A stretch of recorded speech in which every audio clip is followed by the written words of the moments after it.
C'est la relation de l'homme et Dieu. Et ramener l'ordre dans le cœur de croyants. Si le cœur d'un homme est en ordre, c'est toute l'église qui sera en ordre. Si nos cœurs ici sont en ordre, vous allez constater que l'église est en ordre. Et vous allez témoigner que le cœur du pasteur est en ordre. C'est comme ça que l'église est en ordre. Le cœur de Benjamin, le cœur de Frère Gratien. Et le cœur de vous tous qui venez ici, vos cœurs sont en ordre. Mais maintenant, nous vous poussons à garder cet ordre-là. Nous vous donnons la matière qu'il faut connaître pour garder l'efficacité de Dieu dans une église. Et ainsi, les Corinthiens avaient un problème.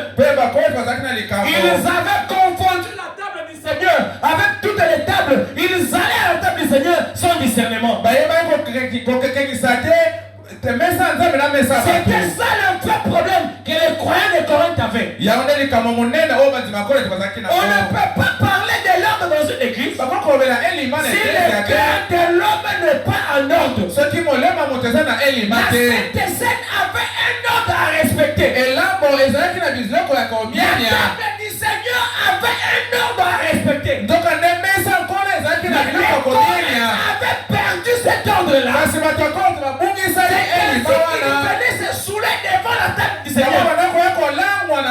L'ordre qui était établi pour la Sainte Seine, on ne pouvait pas se saouler devant la Sainte Seine. On ne pouvait pas se saouler dans l'église. Alléluia.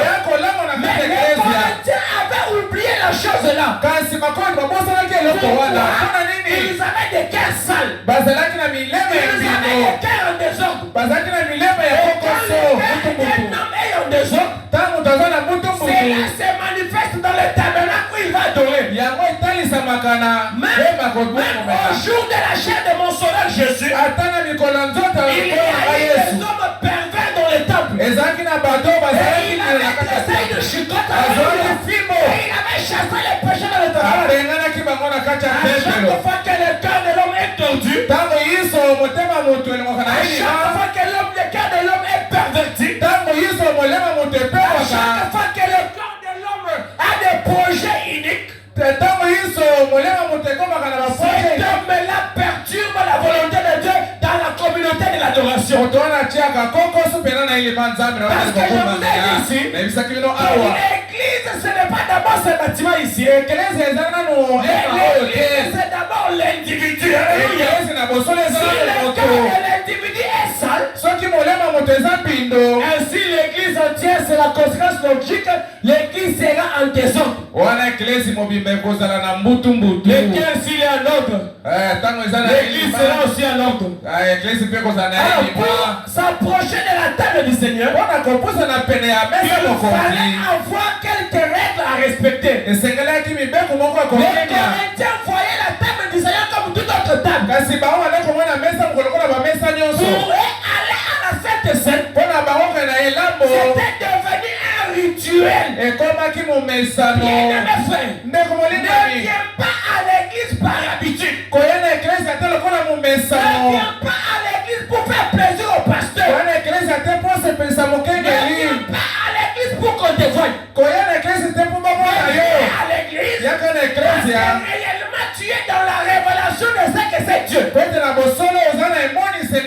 Si tu viens à l'église pour qu'on te voie, si tu viens à l'église parce que tu veux plaire à quelqu'un, tu es en train de perdre ton temps. Quand on vient à l'église, parce qu'on comprend qu'il y a un ciel à gagner, il y a un enfer à éviter. Quand on vient à l'église, c'est parce que l'on comprend que j'ai un Seigneur, que je ne peux pas blasphémer. J'ai un Seigneur que je ne peux pas boycotter.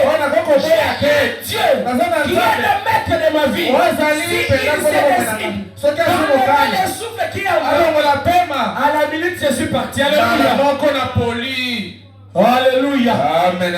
Dieu se présente comme un être sacré. Dieu est dans toute la Bible. Dieu est le sacré original. L'originalité de la sacralité, c'est Dieu lui-même. C'est ainsi que Paul ici relève quelques éléments dans 1 Corinthiens 11. Des gens qui avaient perdu la notion du sacré. Laisse-moi te dire que perdre la notion du sacré, c'est dangereux pour toi. Perdre la notion du sacré est une chose à ne pas faire. Parce que beaucoup ont perdu de vie. Beaucoup sont devenus des infirmes. Beaucoup ont eu des maladies incurables à cause de la perte de la notion du sacré. Perdre la notion du sacré est tellement dangereux pour la vie d'un croyant. Oh alléluia. Cela peut être dangereux pour ta vie physique. Et cela peut être dangereux pour ta vie spirituelle. On ne joue pas avec les affaires de Dieu. On ne s'aventure pas avec Dieu. Dans nos églises aujourd'hui, nous avons beaucoup de gens qui sont bloqués. Nous avons beaucoup de gens qui sont maudits aujourd'hui. Nous avons beaucoup de gens qui sont malades aujourd'hui. Pourquoi? Parce qu'ils ont perdu la notion du sacré. Beaucoup n'enfantent pas aujourd'hui. Beaucoup gèrent des problèmes difficiles. Beaucoup n'ont pas de solution. Parce qu'ils se sont comportés comme des Corinthiens modernes aujourd'hui. Ainsi Paul ici est en train de dire que quelquefois les malédictions nous visitent. Quelquefois nous ouvrons des portes de malédiction. Parce que nous manquons quelquefois la notion du sacré. Lorsque vous traitez les choses de Dieu avec négligence, vous ouvrez un grand boulevard devant vous pour ce qui est des affaires de Dieu. Ne servez pas Dieu avec négligence. La négligence, Dieu la condamne en Jérémie 48:10. Maudit soit celui qui fait l'œuvre de Dieu avec négligence. Lorsque dans la maison de Dieu, quelquefois les gens ne comprennent pas c'est quoi la notion du sacré, cela amène les gens à se donner quelques libertés. Dans la maison de Dieu, on ne fait pas n'importe quoi. Quand on est chrétien, on ne dit pas n'importe quoi. Quand on est chrétien, on ne parle pas de n'importe quelle manière. Tu es dans un transport à liberté, on t'appelle allô, déjà. Tu es en train de perdre la notion du sacré. Le téléphone aujourd'hui a fait perdre beaucoup de gens la notion du sacré. Il n'y a pas un mensonge téléphonique que Dieu va agréer. Il n'y a pas un mensonge. Il est un mensonge parce que c'est au téléphone, on ne m'a pas vu. Ce n'est pas un mensonge. C'est au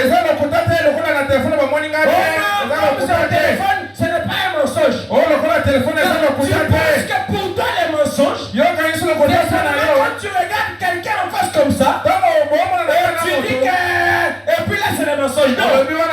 Quand on est croyant, quand on a la notion du sacré, on refuse de faire des choses contraires à la parole de Dieu. Un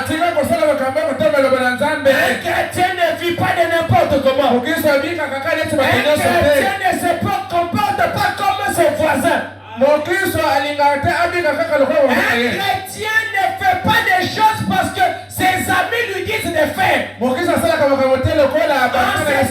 Soit parce que Branham avait la notion du sacré. Il a tenté de prendre l'alcool dans sa vie. Alléluia. Et toi aussi tu dois toujours avoir les rouges. Yo pesengeli na litoyi na yo le la yo. Quand tu vas poser un acte, Si le Saint-Esprit n'intervient pas, c'est que tu n'as pas encore atteint la dimension du sacré. C'est ainsi qu'aujourd'hui les chrétiens se permettent beaucoup de liberté. C'est ainsi que les chrétiens se permettent de faire des choses contraires à la parole de Dieu. Je te le dis avec beaucoup de courage. Un chrétien est différent des païens. Dans ce monde, on a les païens et on a les chrétiens. Soit tu es païen, soit tu es chrétien. Il n'y a pas de position intermédiaire. C'est Dieu parce que la Odyssée a eu la position intermédiaire. Chauve-souris, Dieu n'aime pas. Les chauves-souris, Dieu ne les aime pas. Dis-nous clairement. Les hommes païens, nous allons te laisser tranquille. Tu dois petit. C'est quoi ton problème? Qui te paye l'argent pour venir te distraire ici? Dieu ne fera jamais de publicité pour attirer les croyants. C'est la parole elle-même qui fait sa propre publicité. Tu me demandes de prêcher ce que toi tu aimes. Je vais te scandaliser terriblement. Parce que je ne suis pas un boulevard des hommes corrompus. La corruption elle est ditable. Et moi je déteste les diables. Un chrétien ne se comporte pas de n'importe quelle manière. Un chrétien ne s'habille pas de n'importe quelle manière. Si tu fais ça, c'est la raison pour laquelle quelques personnes encore chez les Corinthiens étaient morts. C'est pourquoi d'autres ont eu beaucoup de maladies incurables. Ce n'est pas une chose avec laquelle jouer. La chose qu'on appelle la notion du sacré. On ne s'amuse pas jamais avec la notion du sacré. Oh non! Ici on ne me voit pas. Mais Dieu te voit. Toujours avec Dieu. C'est d'ailleurs la raison qui te pousse à dire qu'ici on ne voit pas. C'est ça même le signal que tu n'as pas la notion du sacré. Bien-aimé, on ne se moque pas de Dieu. La Bible dit que les gens qui se sont moqués de Dieu, on les a appelés les injurieurs de gloire. Les gens dans ce monde ici ont tenté d'insulter Dieu. Et ce soir, je t'invite à quitter ce camp-là. À chaque fois que les hommes se sont moqués de Dieu sur la terre, Dieu a utilisé beaucoup de moyens pour les éliminer. Quand Jonas s'est devenu orgueilleux devant Dieu, on l'a jeté dans l'eau et la baleine s'est occupée de Jonas. Alors attention avec ton orgueil là. Si tu veux suivre Dieu, écoute ce qu'il dit. Tu veux suivre Dieu, reste dans sa volonté. L'esprit de chauve-souris vient me dire que tu as cet esprit-là. Je vais te payer les transports. Si tu veux que je loue un taxi express pour toi, si tu veux qu'on trouve un véhicule climatisé, on va louer au Québec là-bas. On te fait sillonner tout Kinshasa. Tu nous montres quels sont les hôtels que tu veux entrer. À l'église, on ne cajonne pas les péchés. À l'église, c'est le fouet. Et mon mentor, mon modèle, c'est Jésus. Il n'a pas hésité d'utiliser la chicotte. Il a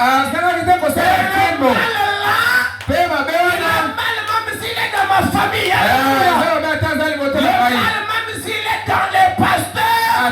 Il est toujours mal. Ce n'est pas parce que tu es pasteur fondateur que tu ne peux pas te chasser. Les hommes ne vont pas te te chasser. Mais la parole va te chasser. La parole va te dégoûter. Alléluia. Ça c'est ainsi dit le Seigneur. Et quand vous prenez dans Jude 8, prépassez-vous Jude 8. Vous allez voir qu'il y a eu des gens qui ont joué avec Dieu. Et ils nous ont diffamé les gloires. Et la gloire là c'est quoi? La gloire c'est la notion du sacré. Alléluia. On ne joue pas. Jude 8. Jude n'a qu'un seul chapitre. Jude n'a qu'un seul chapitre. Quelqu'un d'autre va me chercher Pierre, des pierres. Quelqu'un d'autre me cherche des pierres. Et nous allons lire ça. Tu me donnes.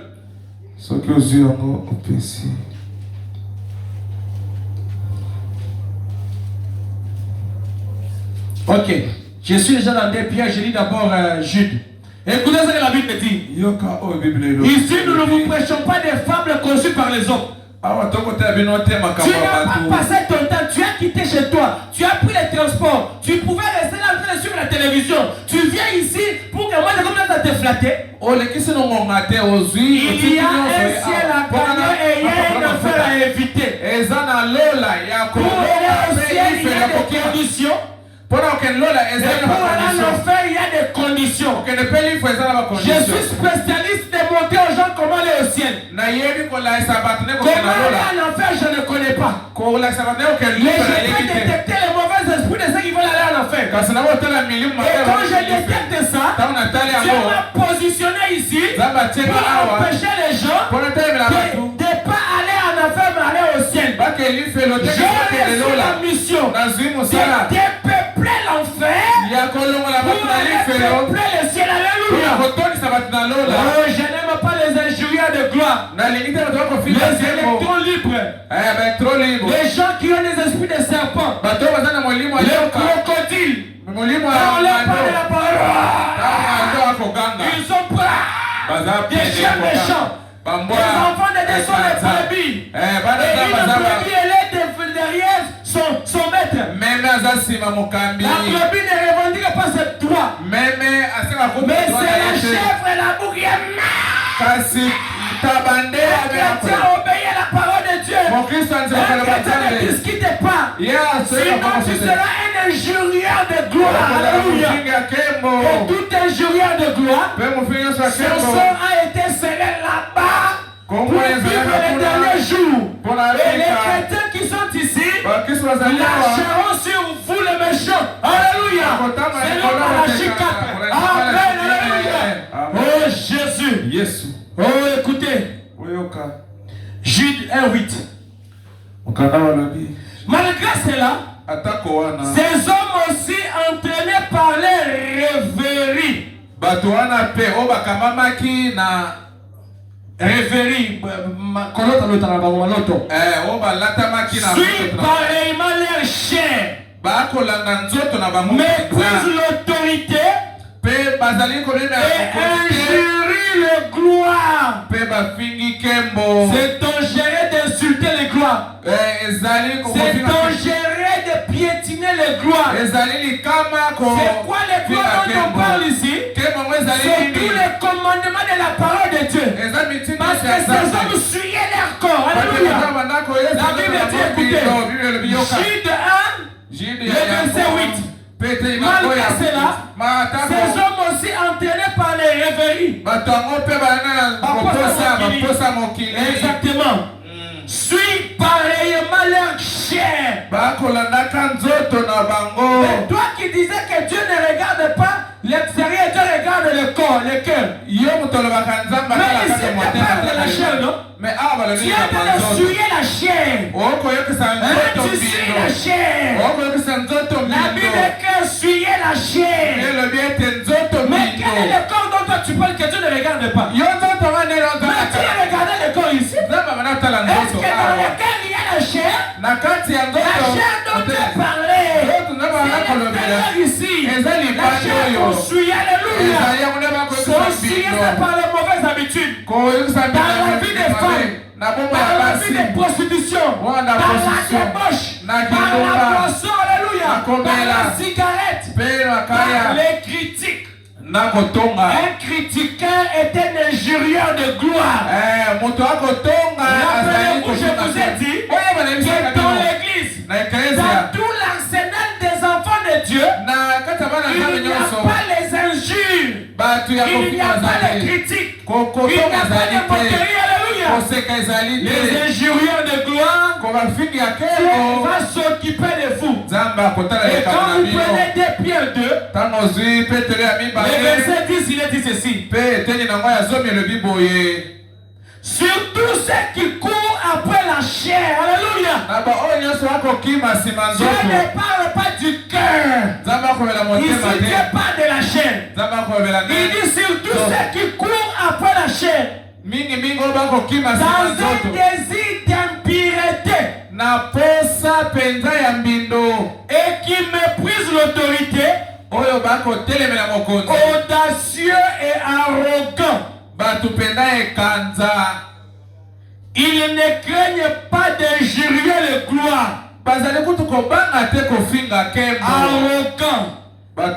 Des caïmans de crocodiles. Quand la parole parle lui aussi, il dit ça c'est un caïman, ça c'est un crocodile. Une brebis respecte la parole de Dieu. Une brebis est derrière la parole. Une brebis ne réfléchit pas. Une brebis croit la parole. Une brebis ne discute pas. C'est le Saint-Esprit dans ton âme qui va te faire vivre la parole. Quand Dieu donnait la parole à Moïse, toi tu étais là. La parole de Dieu, quand Moïse l'a proclamée, qui avait posé des questions? Tu n'injurieras pas Dieu, tu ne tueras pas ton prochain. Il dira Amen. Tu ne convoiteras pas. Amen. Tu ne prendras pas la femme de ton frère. Amen. Mais quelle est la nature de ces croyants aujourd'hui? Ils sont en train de discuter face à la parole. Vous correspondez, vous êtes des paroles faites chair. Des Pierre 2, 10, paroles faites chair en vous. Les audacieux, les arrogants. Ce n'est pas moi, c'est votre Bible. Je suis dans ta Bible à toi. La Bible dit, surtout ceux qui courent après la chair. Moi je te montre que Dieu regarde l'extérieur. Dans le respect, quand on arrive dans le respect, le peuple dit ce qui vient du fond de ton cœur. Alléluia. Ce qui vient du fond de ton cœur, au plus profond de ton cœur, va se resplendir à l'extérieur sur ta chair. Maintenant, par où tu vas fuir? Toi qui discutes, qui fuis. La Bible dit, écoutez, dans un désir d'impureté et qui méprise l'autorité. L'autorité suprême, c'est Dieu. Et dans une église, l'autorité que Dieu a placée, c'est le pasteur. Quand vous refusez d'écouter un pasteur, Dieu vous appelle audacieux et arrogant. Il ne craignent pas d'injurier les gloires. Alléluia. Est-ce que vous avez compris? Ainsi, peu importe ton ancienneté dans l'église. Même si tu avais commencé au début de Rouge-Gorge Tabernacle. Même quand Branham prêchait, tu étais assis, tu disais Amen. Mais si tu n'as pas la notion du sacré, tu es un injurieur de gloire. Et un injurieur de gloire, il ne va pas se permettre, il va se permettre facilement de s'écarter des principes de Dieu. Il ne va pas avoir du mal à briser la parole. Vous perdez la notion du sacré. Vous cessez d'être chrétien. Si tu n'as pas la notion du chrétien, pardon, je te supplie, ne t'appelle pas chrétien, ne t'appelle pas croyant. Pourquoi tu t'appelles croyant? Alléluia. Est-ce que ta vie est une prédication là où tu es? Est-ce que ta vie est une prédication là où tu vis? Seulement chaque soir quand je viens prêcher ici. Mais ici on n'a pas besoin de la prédication de la chair. On a besoin de ta vie qui devient une prédication. Ta maison, ta vie crie de Hosanna. Fils de Dieu, ta vie est en train de prêcher. On te donne l'argent. Tu es allé pour acheter quelque chose de 10 000 francs. Et tu as acheté ça à 8 000 francs. Et tout, tu as mis dans ta poche, mais tu as dit que tu as acheté à 8 000. Si tu ne fais pas ça, si tu n'as pas encore commencé à retourner cet argent-là, tu es volé comme Anania. Il va subir la même sanction de la mort comme Saphira. Tu es volé comme Judas. Il était allé se précipiter l'argent. Il était là en train d'envier l'argent que la femme était en train d'avoir acheté 30 cents pour loindre le Père de Jésus. Peu importe votre ancienneté dans l'église, peu importe votre ancienneté dans le message, lorsque vous perdez la notion du sacré, vous cessez d'être automatiquement croyant. Tu cesses d'être automatiquement chrétien. Ne parle pas beaucoup. Que ta vie ne saute pas trop. Alléluia. Mais j'aimerais que ta vie parle au lieu de tes paroles. Je suis chrétien. Je crois le message. Mais où est le message dans ta vie? Est-ce que Satan connaît que tu es chrétien? Le diable. Est-ce qu'il connaît que tu es chrétien? Parce qu'il avait témoigné de Job. Il avait témoigné de Job. Et tu te rappelles de ça? Job sur la terre. Le diable est en train de se promener. Je pose la question. As-tu vu mon serviteur Job? Celui-là il te craint. Parce que tu lui as donné beaucoup de biens. Le diable avait un témoignage saint sur Job. Il savait que Job était un croyant.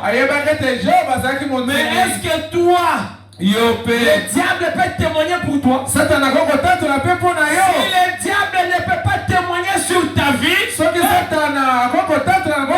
si les anges descendent sur la terre, même si tu fais descendre le feu, même si on te met dans un tonneau chaud d'huile, païen. David Copperfield, je crois, avait fait disparaître la tour Eiffel, n'est-ce pas? David Copperfield, est-ce que pour autant qu'il était chrétien? C'est un magicien célèbre, n'est-ce pas? Même les pigeons ils sont sortis. Même les pigeons. Il fallait sortir ça, n'est-ce pas? Alors où est le problème? Si quelqu'un fait sortir des pigeons, il est devenu chrétien. Quelle est la vie qui accompagne ces mystiques que tu fais? Est-ce que ce soir, pose-toi la question? Est-ce que le diable dit Amen à ta vie? Est-ce que quand tu marches sur la terre, le diable dit Amen? Parce qu'il y a 3 personnes que tu ne peux pas mentir. C'est Dieu au ciel. C'est ta conscience. Alléluia. Et le diable, il est là, il t'observe calmement.